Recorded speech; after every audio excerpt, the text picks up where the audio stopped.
Gather around, you children, and let old man BroncoJuggalo tell you all about the return of Michael Myers. Yeah. This fucking prick right here.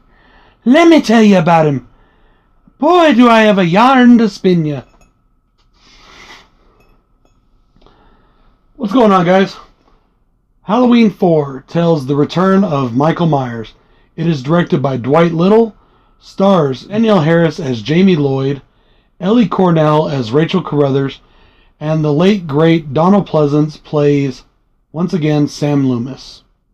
This movie is the result, and the grateful result if you ask me, for the debacle that was Halloween 3.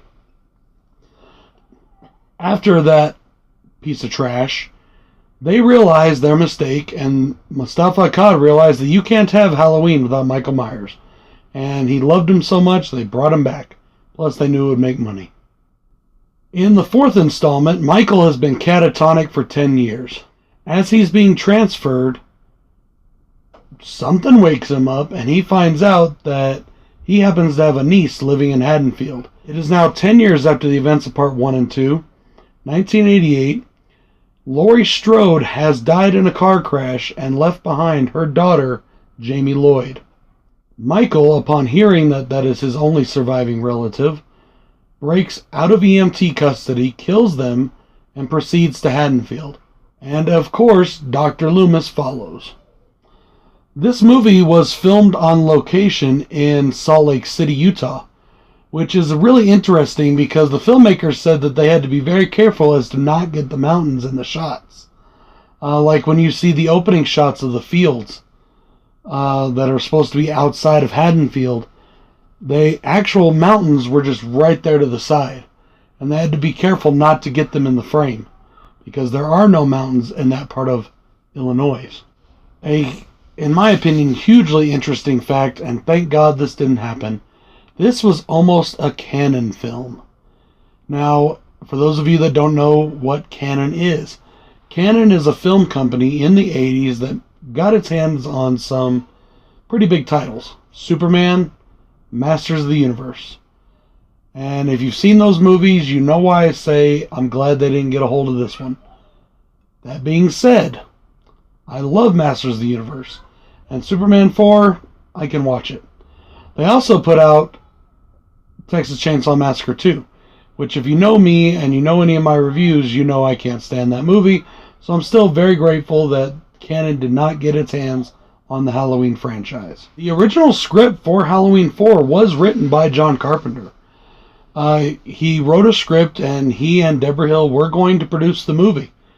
But when Mustafa Akkad read the script, he said no. John Carpenter, I'm not sure why, wanted to turn Michael Myers into a Freddy Krueger type figure.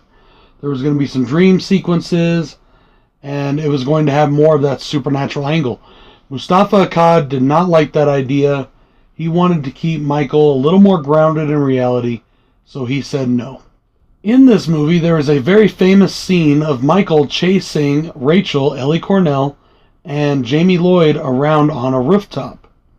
And there is this, it's raining outside, it's very wet, and from what I understand, the stunt itself was actually quite dangerous to film. And when when Rachel goes sliding down the roof, because it's slick and it's wet, she actually caught herself on a large nail that was sticking up, and it gashed her quite badly. So they had to stop filming to patch her up. However, she did not go to the hospital. She toughed it out. She got patched up right there on set, and she finished the scene. Let me just first say, this is an awesome movie. I love this movie. It is so great. It brought Michael back in such an awesome way. And the movie was just a huge kick in the arm to the franchise. It was a huge blessing to all the Halloween fans out there. And this is definitely a great movie. I definitely recommend this movie. But it is not a perfect movie. So I'm going to get into pros and cons. And I'm going to start off with my cons, because I don't have a lot of them.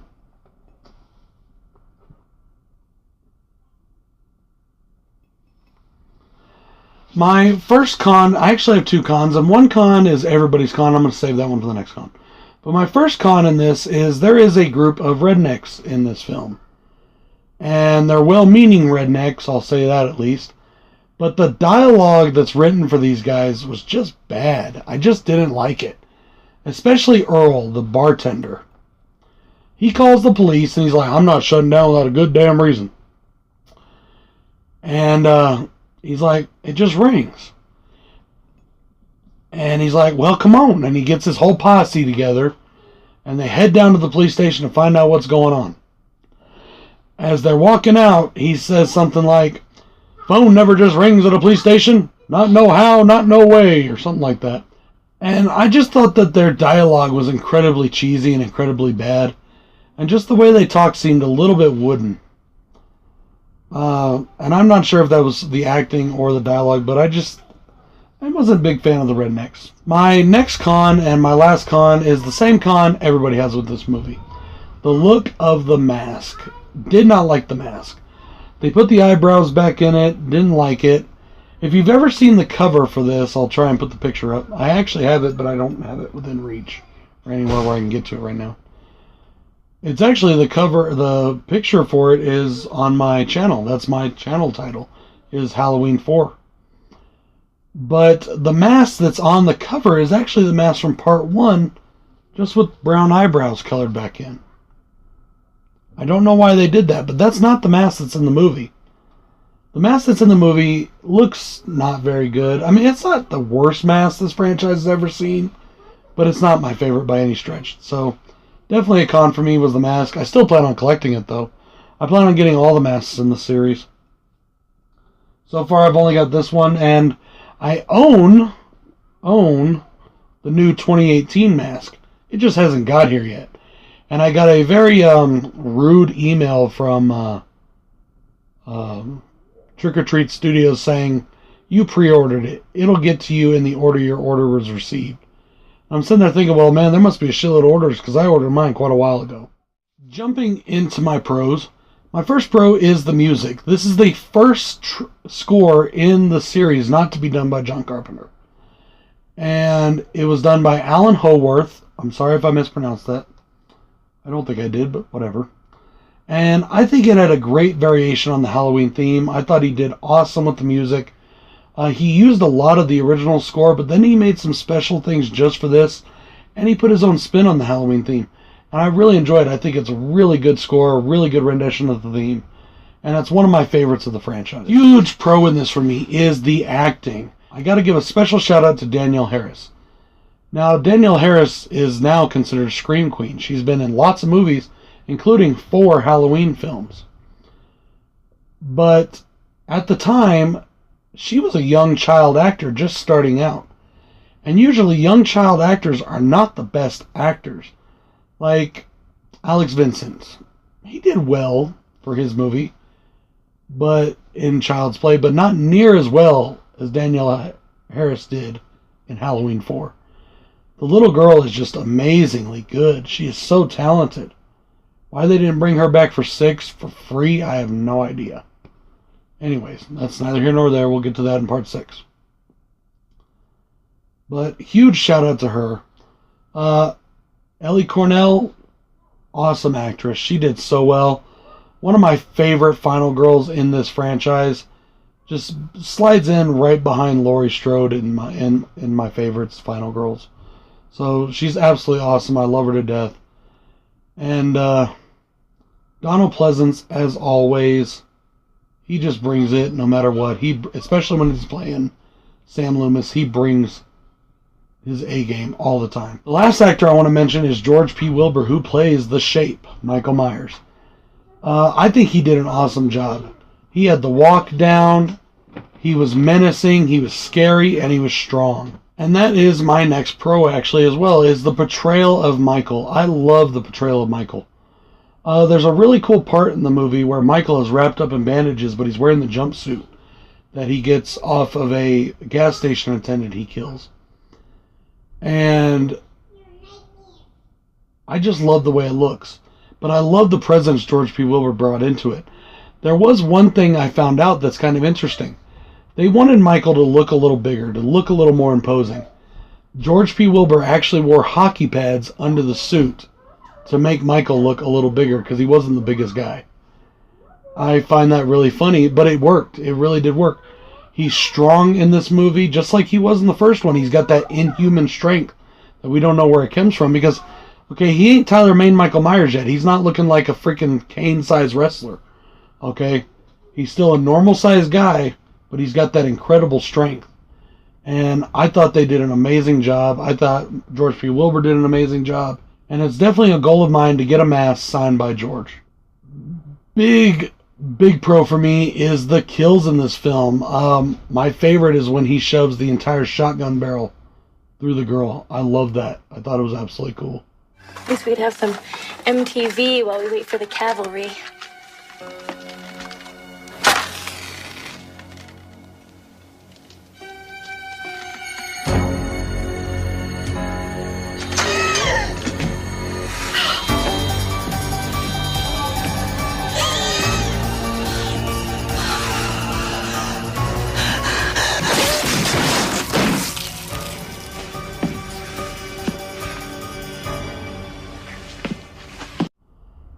Love the kills. I'm glad they went in the direction they went. I got to give a big props to, once again, Ellie Cordell, George P. Wilbur, and Daniel Harris, and their entire stunt team, and the set designers and set builders that built that roof scene and did those stunts with them. I mean, that's just amazing what they did. It looks so good, and they took some risks. It paid off. People even got hurt, and it still paid off. Big ups to them. They did amazing. Another big pro is the story. I thought this was an incredibly well-written script.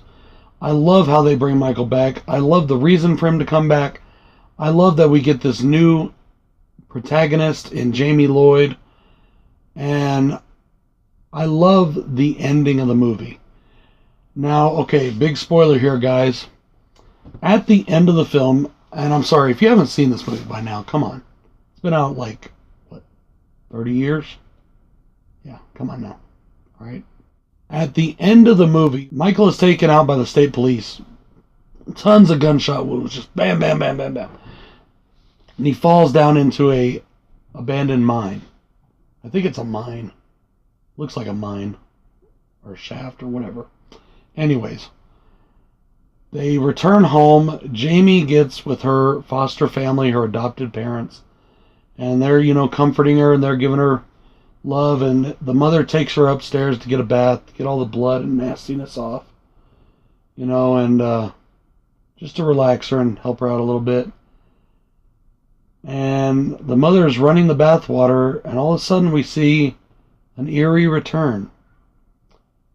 We see a mask come down over the camera. We see a hand reach out and grab a very large pair of sharp scissors. And we follow it into the bathroom where the mother is. And then the hand starts to stab. Just like in the original. The attacker turns around and walks back out to the top of the stairs where Dr. Loomis sees who it is. And he starts screaming, "No, no," and tries to pull his gun. And the camera shows who it is. And it's Jamie Lloyd in the clown outfit holding the scissors like this. And then she raises them higher, as if she was going to attack. An amazing ending. I absolutely love it. But I do have this to say about it. A lot of people say now, I hear a lot of people saying that they wished that in Part 5, Jamie Lloyd was the killer. I do not.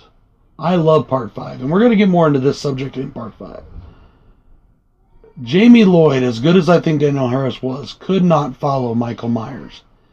I do not want to see a little girl killer in my Michael Myers films. Was this ending great? Yes, it was. But I like how they dealt with it in Part 5. And we're going to get into that, okay?